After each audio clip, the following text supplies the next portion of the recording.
Commander.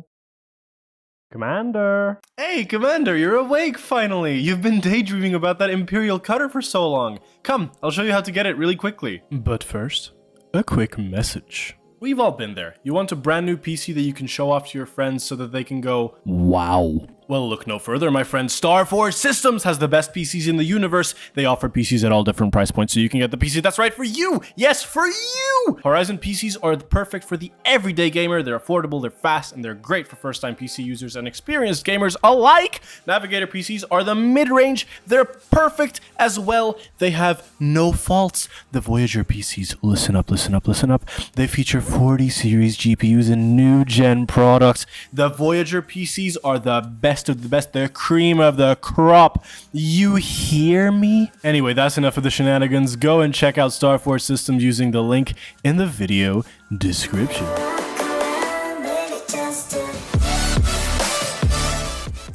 For the first part, let's talk ships. I recommend getting the Diamondback Explorer because of the light year range out of the box. It is 17 light years max, so your jump distance is actually not that little, so you can actually go on these transport missions pretty easily.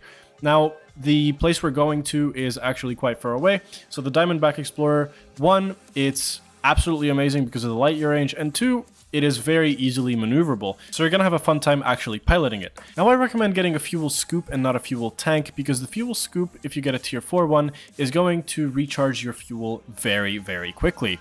Oh, and of course, we cannot forget the planetary vehicle hangar with the SRV included. Alright, so after that, after we're done outfitting our ship to the best of our ability, we're gonna wanna go to, I will tell you in just a second, NGALINN. And yeah, it's going to be outside of the bubble, so you might be a little bit scared because it's probably your first time going outside of the bubble. But trust me, there is literally no Thargoid threat, and it's going to be okay. So this trip was 17 jumps, which was about 16 minutes approximately, including all the twisting, turning, and fuel scoopage that was happening along the way. But it's the perfect time for you to put on some music, listen to a podcast, listen to a stream, put on a video, whatever you want to do.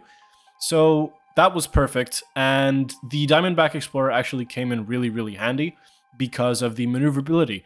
If I took, for example, my Anaconda, which I couldn't because the place we're going to does not have a large landing pad, but that's besides the point, I wouldn't have had as much fun as in the Diamondback Explorer because of the maneuverability problems.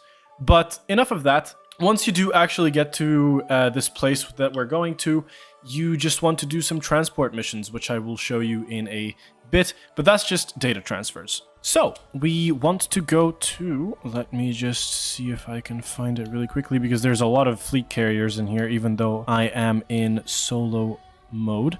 But we want to go to Hickam Survey, and while we go there, I will actually explain what data transfers are. So data transfer missions do not require you to have cargo, which is fascinating because you can take your Diamondback Explorer without any cargo space, and you will be able to do the missions. You want to take missions here that are mainly give reputation. So you don't want to go after the credits. That comes in the second part of this video where I will explain how to actually get money to buy the Imperial Cutter. Because it's not that cheap. It's around 180 million. So, you know, it takes some time to get there, but it should be pretty quick with the method that I have planned. So once you do all these data transfers, you actually just want to go back to your original place, and you want to go to a website that I'm going to explain to you in a single second.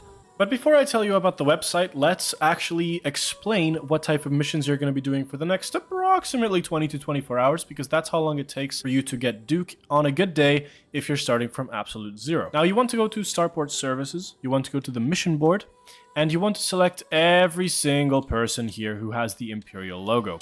You want to go to Transport Missions, and you want to go down until you find My Nanny.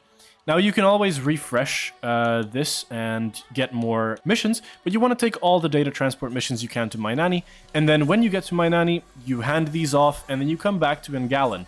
And that is literally the round trips that you're going to be doing every single time for the next 20 to 24 hours. But trust me, it is worth it because it is actually very quick. 24 hours is actually not that much, and you might be able to do it in less than that, actually. So about that website, the website you want to go to is spanch.co.uk/exobiology.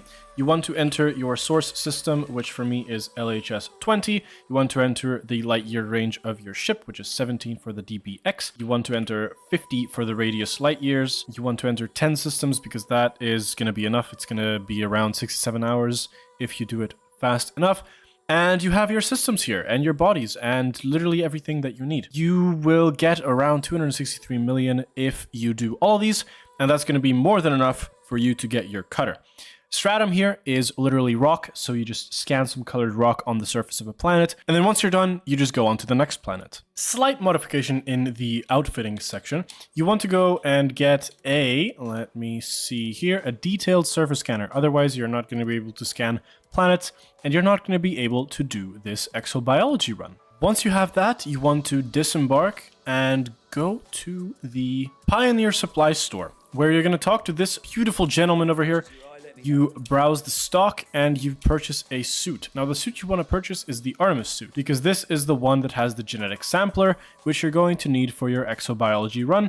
And with this, you should be all set. Now we can actually get on with the money-making part. So, when the planet is around the size of this yellow circle, you're going to want to slow down completely, and you're going to want to use your surface scanner that you just bought. You want to zoom in. I'm using controller, so you just use your left joystick, move it up. You want to launch your probe. 1, I usually do 4, but you can do as much as you need. Well, this is going to be 5 because I missed one, but that doesn't matter. You're going to look at this, and it's going to fill up to 100% really quickly. And then you're going to see the bacterium, the recepta, the Fertexa, whatever is on the planet, right? You want to go for what the website tells you. So when you actually found that out, you want to get close to the planet, and then you're going to want to land. When your glide is completed, you literally just want to go find a good place to land, and your journey begins. Now, once you have landed, you want to disembark with your Artemis suit equipped, and you want to deploy your SRV, because that's what you're going to be using to go around the planet. Now, we're pretty lucky to have landed at this location exactly. So you just get out of your SRV, you disembark, you press up on your D-pad if you're using a controller, you press left trigger to scan once, and then you press right trigger to sample this thing. You wait for it to sample once, and then you do this 3 times in total for each thing that you're scanning.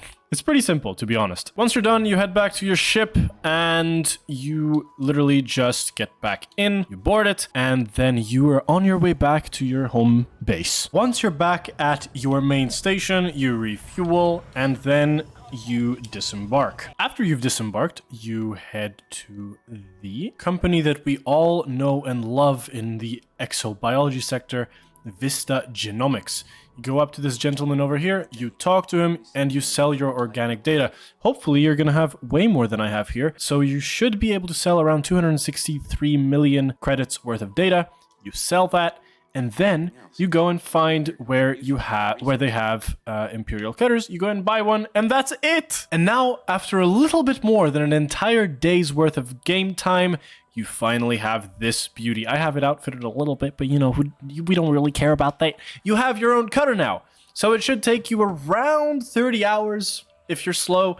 If you're a bit faster and your RNG is better, you should be able to be done in like, I don't know, 24, 25, 26 hours. So a little bit more than a day worth of game time.